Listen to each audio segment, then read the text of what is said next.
Hi friends, welcome back to my channel. Andhra Pradesh రాష్ట్రంలో ఎవరు ఊహించని విధంగా వైసీపీ పార్టీ ఓడిపోయిన సంగతి తెలిసిందే.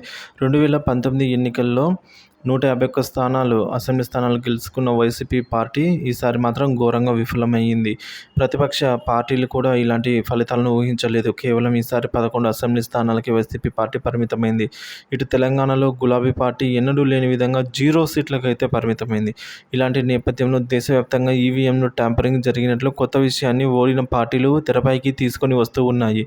ఓడిన పార్టీ ఖచ్చితంగా ఇలాంటి ఆరోపణ చేయడం కామన్. ఇక వైసీపీ పార్టీ 11 స్థానాలు వచ్చిన నేపథ్యంలో బ్యాలెట్ పేపర్ విధానాన్ని తీసుకొచ్చారు జగన్మోహన్ రెడ్డి. అటు ప్రపంచవ్యాప్తంగా కూడా చాలామంది ప్రముఖులు ఈవీఎం వాడకూడదని చెబుతూ ఉన్నారు. ఎలాన్ మస్క్ కూడా బ్యాలెట్ పేపరే ముద్దు అంటున్నాడు.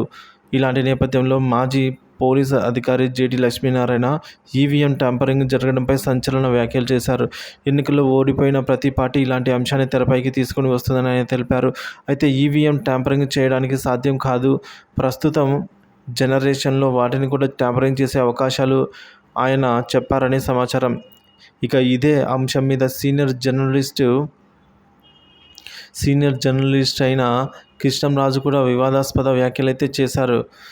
సో ఈవీఎం ట్యాంపరింగ్ చేశారనే విధంగా ఆయన మాట్లాడారు. దీనికోసం ఒక యాప్ ఉంటుందని, ఆ యాప్ ద్వారా ఈవీఎంలను కంట్రోల్ చేయవచ్చని కృష్ణంరాజు తెలిపారని సమాచారం.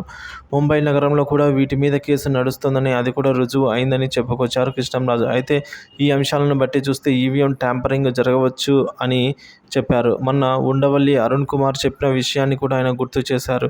కడపలో ఓ బూత్లో ఒక పార్టీకి చెందిన వ్యక్తి రిగ్గింగ్ చేసి గెలవాలని అనుకున్నాడట.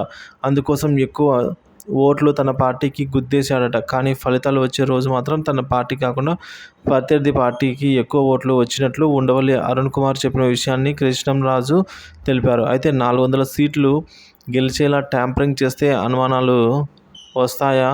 కొన్ని ప్రాంతాల్లో ట్యాంపరింగ్ అవుతుందని కూడా ఆయన చెప్పారట ఫ్రెండ్స్.